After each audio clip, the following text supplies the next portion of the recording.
Welcome to Fun in Key West, where every day feels like a mini fest. Grab a drink, take it slow. We'll show you where the locals go.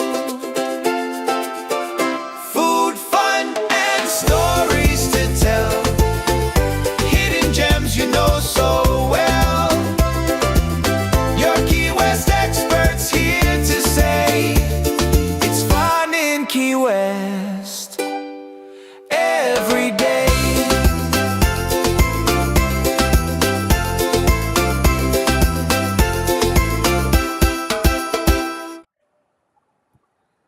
Welcome to another episode of Historic Marker Monday. I am so glad that you are joining us.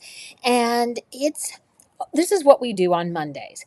We talk about all those little historic markers you see as you wander around Key West. And today we're going all the way back to 1982 for it was dark times, there was trouble brewing, and it was interesting times in America as well as the Florida Keys. And let's dive into this because I want you to think about how this now relates to your understanding of the Florida Keys and the Conch Republic and the fun things that you can do come April to celebrate. So let's tie this all together. It's March, it's 1982, and there's a lot of stuff going on. Let me tell you, there was a lot of stuff. You had Border Patrol who had set up a roadblock up at Last Chance Saloon in Florida City. So every single car entering the Keys and leaving the Keys was stopped and searched. Now, there's a little bit of humor that goes into some of the historical sites that I was looking at, but they're stopped. They're looking for drugs and potentially aliens. No kidding, aliens hiding. And so they looked under front seats, in the glove compartments, and in the trunks.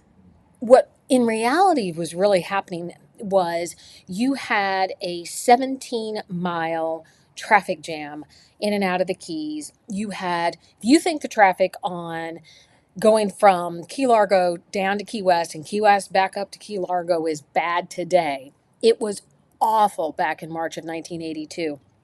You had hours and hours of delays. And like there's only one road in and one road out. Now, if you think back to the times of 1982, there were a lot of drug trafficking. And if you were part of our book club when Richie Conkboy Gomez came on and talked, he wrote a book about the smuggler's tale. It was smugglers, and it was his story. And he embellished it a little bit, but I really don't think it was that much. You should go check it out. Go to our YouTube channel and check out that Boy with Richie Conkboy. And he talked about how from the 70s to the 80s, there was a lot of transition for the people who were in the Florida Keys trying to survive and to make a living. And they went from being fishermen, and then they went into the whole square grouper thing, and then some of them started to work with other substances that were being smuggled up the Keys, up into Miami and all those areas up in South Florida. And so the U.S. government decided one way that they could potentially stop this was to put in place a roadblock. So we're going to just search every car coming in and out of the Keys. Well, there was a lot of media reaction to it for obvious reasons. Here you have a border patrol searching cars within the United States, not necessarily at a border, but within the United States. And this got all kinds of national and international press. There was a lot of confusion and questions and trying to make sense of what was happening. The other issue you have is there was a lot of economic impact for this because if you're a tourist and you're planning to drive down from Miami or Lauderdale to the Florida Keys, you're not going to want to deal with all of that. If you think that there's going to be issues coming in and out of the airports, that wasn't something that tourists wanted to deal with. So a lot of the tourists and visitors were canceling their trips, hotels were standing empty, and the tourism dollars were literally just evaporating. And so the very likelihood of a budding tourism economy was under threat. So in steps Mayor Dennis Wardlow. And so let me introduce it. You have the key players. You have the mayor, you have the community leaders, and they're gathering around and they are asking the mayor, "What are you going to do about this? This is impacting our livelihood." They had fear because they are seeing their livelihoods evaporate. There's anger because they don't know what to do. And there's a growing sense of we just can't let this stand. So secession talk begins bubbling up. Of course, it starts as a half joke, it's half serious, but in the end, it's very Key West, and it's the story of the Conch Republic. So David Paul Horan pushes a legal push to have everybody. Let's go through the courts. Let's go up to Miami. Let's sit in front of a judge and let's plead our case. Let's do this through the legal system. So they filed an injunction in federal court in Miami. And the outcome was the court refused to stop the Border Patrol, and the Keys continued to be treated like a foreign country. So the legal doors close. Frustration turns into resolve by the mayor. He steps outside of that courtroom, and the press, the world press, is standing around, and they're like, "What are you going to do, Mayor?" And the answer that made history was, "We're going to go home and secede." Let that sink in. So that is the birth of the Conch Republic right then and there. On April 23rd, 1982, the Conch Republic declares itself. They raise their flag, and it's raised over City Hall. And this is a symbolism that, if you've seen the Conch Republic flag, it has the conch, and it's a beautiful flag, but it had humor with purpose. This was a pageantry wrapped protest. And so enter in the schooner Western Union, and it's commanded by Captain John Cross. And they then launch the Battle of the Conch Republic, and they attack. I'm going to make this very clear. They jokingly attacked the U.S. Coast Guard cutter Diligence. And the weapons they used were water balloons, conch fritters, and stale Cuban bread. And the response from the Diligence was they got hosed down by fire hoses. So this is the actual name of the Great Battle of the Conch Republic. So Mr. Coffee is telling us that he's here. So at this point in time, because the Conch Republic has been declared its own country, the mayor is now prime minister. And what he does is he immediately surrenders to the U.S. Coast Guard. And he puts in his demand of foreign aid and war relief and compensation for damages. And the punchline to that is that they're still waiting to be paid for that. But there was a quiet victory. And hopefully Mr. Coffee will stay quiet long enough for me to tell you this. But there was a quiet victory. The roadblock was removed. The Border Patrol searches stopped. And even though there was no official recognition, but there was a very real outcome. Tourism was saved, and the pressure worked. The tactic got the point made. So this wasn't necessarily a revolution.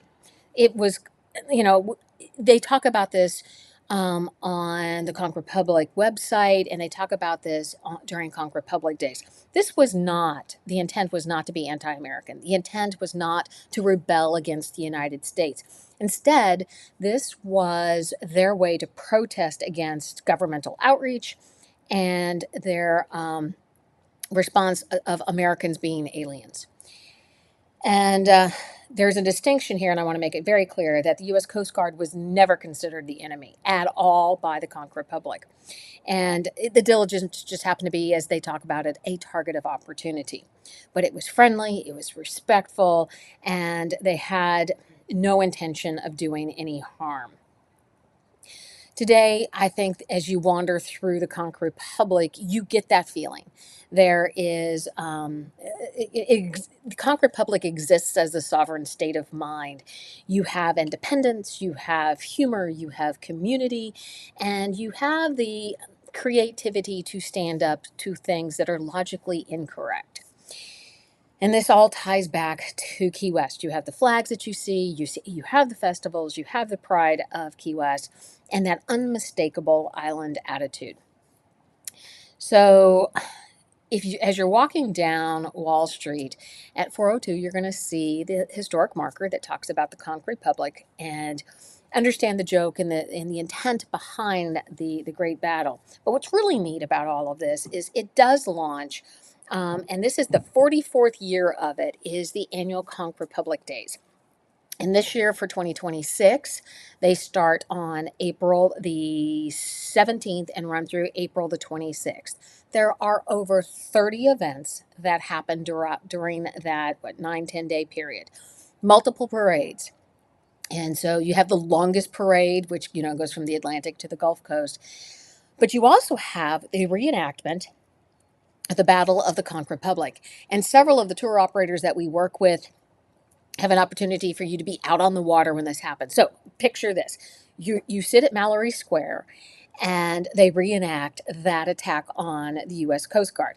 The U.S. Coast Guard comes in, and then you have a plane that drops toilet paper that flies around. You have boats out in the harbor that are throwing water balloons and stale bread to the Coast Guard cutter, and the Coast Guard cutter is then obviously using its fire hose.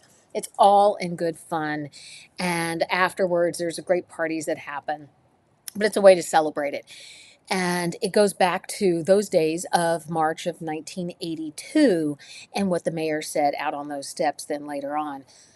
And it celebrates what the Conch Republic is and does and stands for and why it exists today. So if you get an opportunity to come to Key West in April and you happen to be there for Conch Republic Days, be sure to take advantage of it.